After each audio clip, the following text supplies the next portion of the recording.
Sometimes, as a painter, you got to get creative. Today's one of those days. What's going on, YouTube? So, as a painter, sometimes you got to do a job the wrong way. Not necessarily the wrong way, but not the right way. And there could be a number of reasons for that. Usually it always comes down to money. It could be because the customer doesn't want to go through insurance. It could be account work, like wholesale work. In this case, I'm taking care of one of our accounts. So this is a Ford Taurus. It is our local police department. We got a new fender, new bumper. We're blending the door because, of course, you have to blend the door. Now, as for the A-pillar in the hood, sometimes you get away with it. In this case, I didn't have any colors that I was happy with. Not only that, another thing I always take into consideration on deciding whether I'm going to blend a hood with a new fender or not is the plane that the fender meets the hood on. So I'll show you guys over here. You see here how it has a good 3 inches of sitting on the same plane as the hood. In most cases on new cars, it's only about 1 inch until the fender falls off at a different angle, which is why I don't blend most of my hoods. But in this case, I don't have a good color, and we have a rather large area of the fender that's sitting on the same plane as this hood. So if I don't blend this hood, it's gonna look horrible, and they're not gonna be happy, my shop's not gonna be happy. So we're getting creative. We got a nice body line right here, right? I'm gonna show you guys how I handle this. How we do a partial hood blend so well that nobody would ever know. We also had a big chip right here. I'm gonna show you guys how I spot that in. I do this on a lot of panels, a lot of the time. I've never showed this trick before, so I'll show you guys how I do that also. So first things first, let's get this prepped. I'm gonna show you guys how I get it ready for paint. So first things first, you want to tape about 1 inch behind that body line, even less. This is just to protect the rest of the hood from overspray. The next thing you're gonna wanna do is take your foam tape, which is this stuff right here.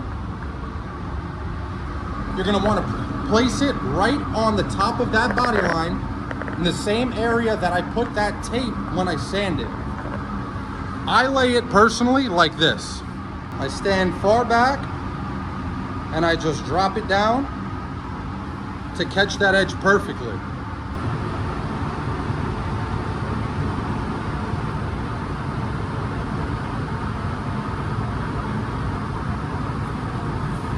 Okay, once you have it down, just give it a little pressure so it sticks.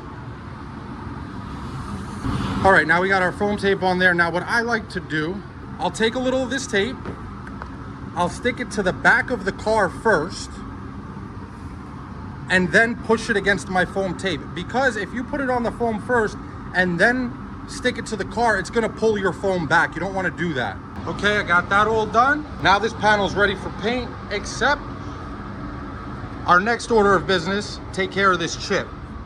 So I'll take my brush, get a little paint, and this isn't all we're gonna do, but I'm just showing you guys the whole process.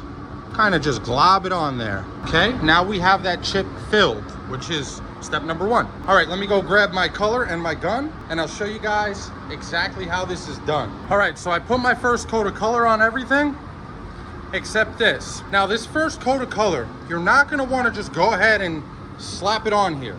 What you're gonna wanna do is shoot it from an angle where it's not gonna get under that foam. So I'll shoot it from behind like this, or on top.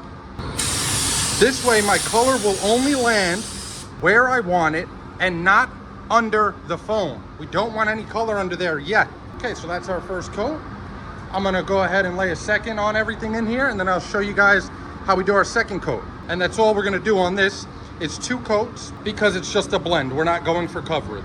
Okay, now what I'm gonna do is take my color, scale it, and then I'm gonna put our clear additive, which is T490. I'm gonna put 10% in here, and then I'm gonna reduce that by 30%. This is not necessarily necessary.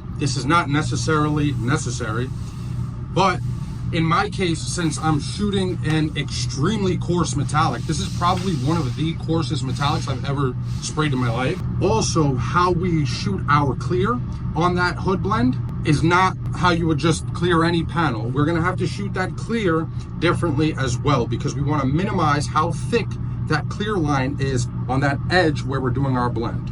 Okay, I have my coverage coats on everything. I'm ready for my drop coat now. I wanna show you guys this real quick. So if you look at this side of the foam, you can see we have slight color on there because we shot it from the back and we shot it from the top, because we didn't want to get color on that body line. So if you look at the bottom of the foam here, we have no color on that foam, which is exactly what we want. Now we're ready for our drop coat on everything. I'll do this one first. So what I'm gonna do is lower my pressure. I'm gonna shoot this one the same way I shot it the first time. So from behind / on top, right? One pass.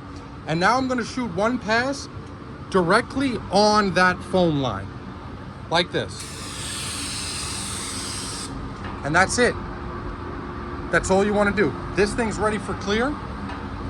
You can see our touch-up filled in a good portion of that rock chip, which is why I do that. And then when you put the two coats like we did on here, it just blends out that touch-up paint, so you can't even really tell there's touch-up paint on there. And by the time we clear it, you won't even know there's a rock chip there. So I'm gonna drop coat the rest of this stuff, and then I'll pick you guys back up for clear, and I'll show you how we apply that. All right, we're back in the booth and we're ready for clear. Now, when we spray our clear, what you're gonna wanna do is angle the gun so the middle of your fan is gonna be right at the highest point of that foam tape. And we're just gonna do maybe 2 passes. Then on our next coat, we're gonna come down to be at about a 45-degree angle from the highest point of that tape. This way our clear gets right to that edge. What you're doing is essentially using the foam and the angle you position your gun at to create a natural blend line, because we don't want a whole pile of material right on that edge. That's gonna defeat the whole purpose of what we're trying to do here. It's gonna make it obvious that something was done on this portion of the hood. Okay, here we go, first coat.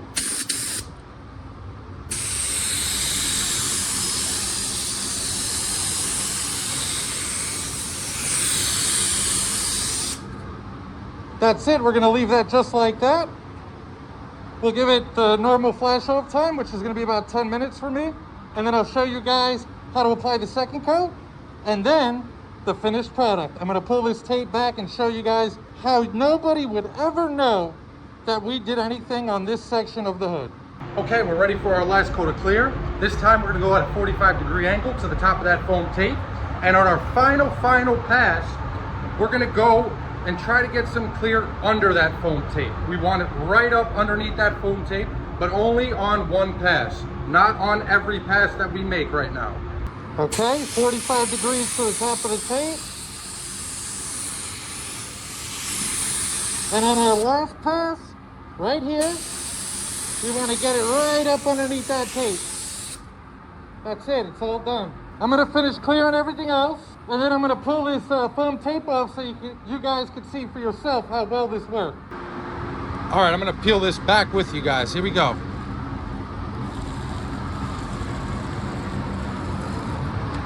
Put that over there so we don't drop it.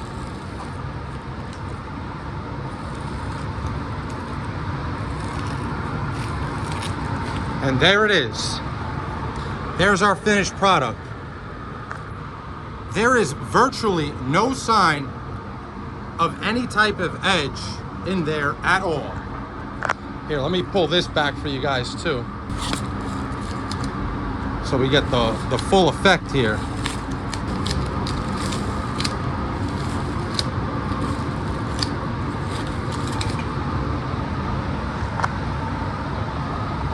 Check that out.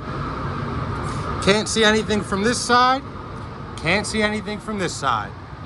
And we're guaranteed when we put that fender on to have a perfect match.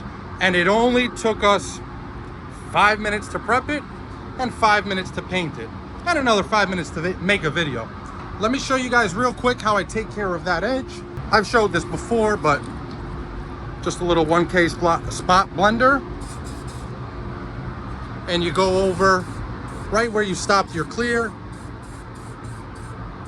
And now tomorrow, we can buff that out and you won't even know that there's an edge there. And the last thing was that rock chip. I mean, it's virtually gone. You can ever so slightly see it, but that's what I like to do. Say if I'm blending a door and I got a rock chip way back here, I'll touch it up, and then with my thinned out color, whether I thin it out, whether I over reduce it or I add some clear additive, then I'll just give it one pass like that, and that'll be it. And it looks like that every time. This thing came out real nice. Thank you so much for watching, guys. I really appreciate it. If you enjoyed this one, if you got any value out of it, please consider leaving a like, comment, maybe subscribe. I would really appreciate it. This is a nice color. J7 this was, Ford J7. Thank you so much for watching again, guys. I really appreciate you. Till the next time. Peace.